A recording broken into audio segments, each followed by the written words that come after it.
మీరు మీ అభిమాన shows and serials TV కన్నా ముందు ఈటీవీ విన్ యాప్లో చూడండి. Download and subscribe to ETV win app. 99 రూపాయలు మాత్రమే.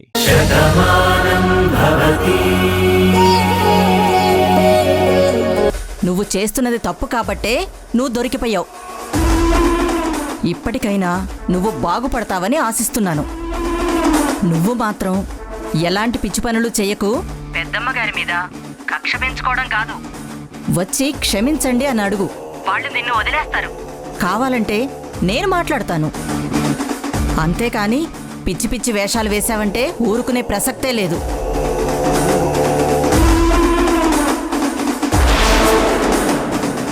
అదేంటి సత్య ఇలా వచ్చావు?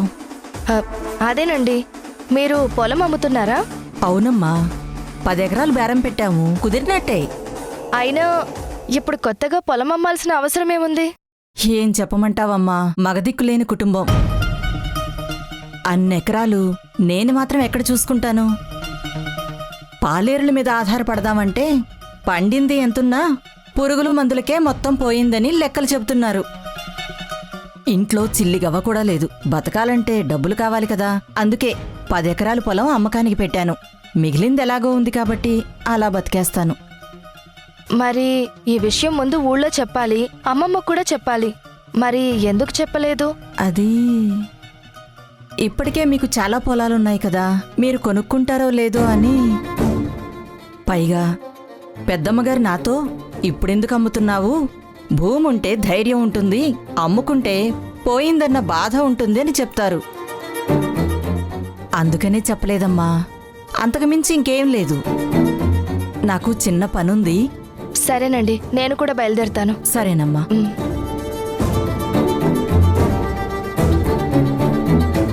అమ్మయ్యా, ఈ అమ్మాయికి అనుమానం రాకుండా పంపించాను.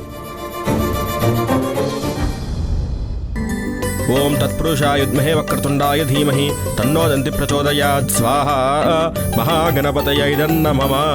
ఓం గణానాం త్వా గణపతిం భవామహే కవిం కవీనాం ఉపమశ్రవస్తమం జ్యేష్ఠరాజం బ్రహ్మణాం బ్రహ్మణస్పత ఆనశృణ్వన్నోతిభిः సీదసాదనగ్గు. స్వాహా.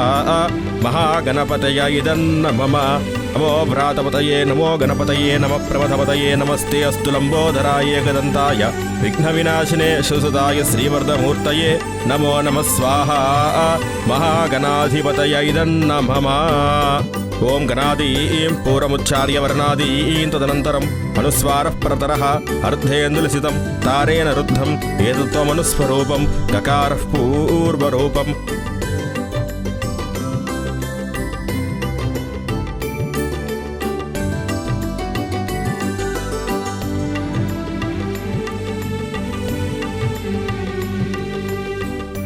అమ్మా, అందరూ ఒకసారి దేవుడికి దండం పెట్టుకోండి. నాదసంధానం సంహితా సంధి సైషా గణేశ విద్యాత్ గణక ఋషి విశుద్గాయత్రీ ఛంద శ్రీమహాగణపతిర్దేవత. ఓం గం గణపతయే నమః. ఏకదంతాయ విద్మహే వక్రతుండాయ ధీమహి తన్నో దంతి ప్రచోదయాత్. ఏకదంతం చతుర్హస్తం పాశమంకుశధారిణం రథం చవరదం హస్తేర్బిభ్రాణం మూషికధ్వజం రక్తం లంబోదరం శూర్పకర్ణకం రక్తవాససం రక్తగంధానులిప్తాంగం రక్తపుష్పైః సుపూజితం భక్తానుకంపినం దేవం జగత్కారణమచ్యుతం ఆవిర్భూతం దృష్ట్యాదౌ ప్రకృతేత్ పురుషాత్ పరం ఏవం ధ్యాయతి యో నిత్యం స యోగి యోగినాం వరః.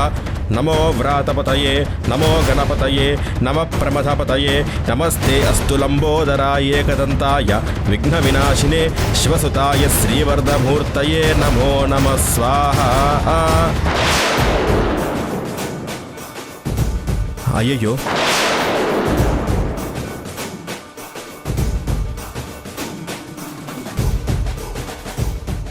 ఏంటి నాయనా, ఏం జరిగింది? పంచపాత్రలో నీళ్లు ఒలిగిపోయే గురువుగారు.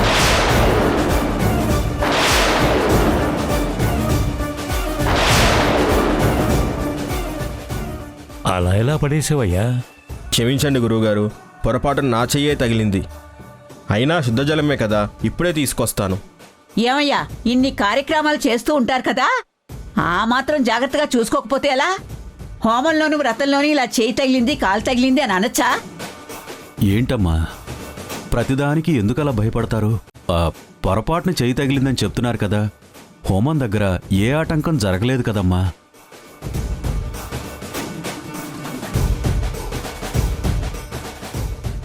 పంతులు గారు, మీరు వెళ్ళి తీసుకురండి. లేదంటే మేమెవరమైనా తీసుకురావచ్చా? చెప్పండి, మేము తీసుకొస్తాం. పర్వాలేదండి, నేనే తీసుకొస్తాను. మీరంతా ఇక్కడే ఉండండి.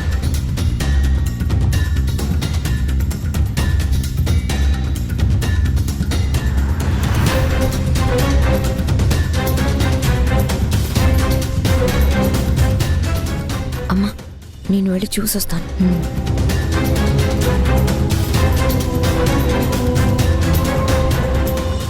అమ్మయ్యా, అనుకున్నట్టుగానే చేశాను.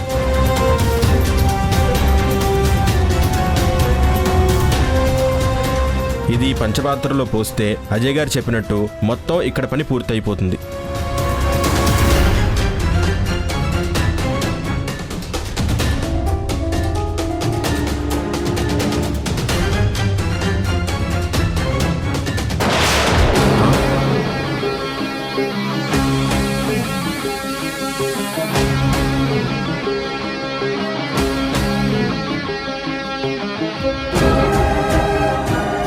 ఏమిటమ్మా ఇది? అవతల గురువు గారికి ఈ పంచపాత్ర నీళ్లు హోమం దగ్గర ఇవ్వాలి, తప్పుకుంటారా?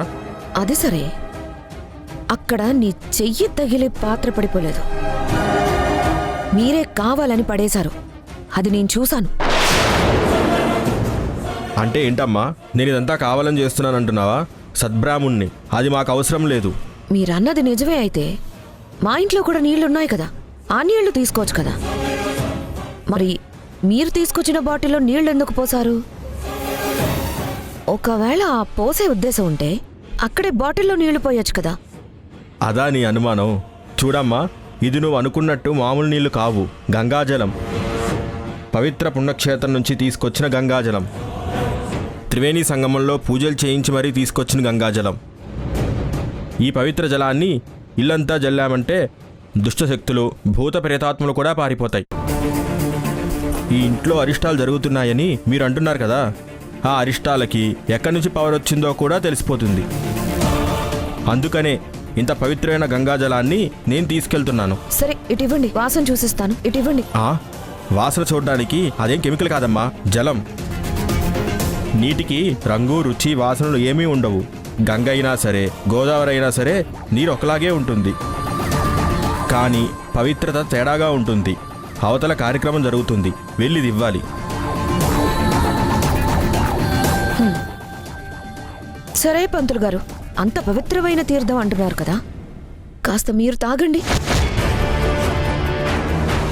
ఏమిటమ్మా నువ్వు మాట్లాడేది? పంచపాత్రలో వేసినటువంటి తీర్థాన్ని నేను తాగడం ఏమిటి? అది పూజకు ఉపయోగించాలి. మీరిక్కడ అరిచారంటే మీరు చేసింది నేను అందరికీ చెప్పాల్సి ఉంటుంది. కాస్త నెమ్మదిగా మాట్లాడండి. మర్యాదగా నీళ్లు మీరు తాగండి. తీర్థం తీసుకెళ్లేది అందరూ తాగడానికే కదా. ముందు మీరు తాగండి, అప్పుడు వేరే వాళ్ళకివ్వండి. కుదరదంటే కుదరదమ్మా. అయినా ఏమిటిది? ఇంటికి వచ్చిన పురోహితుడి మీద ఇలా అనుమానాన్ని వ్యక్తం చేయడం మంచి పద్ధతి కాదు. నేను అందరినీ పిలిచి అల్లరి చేస్తాను. హే,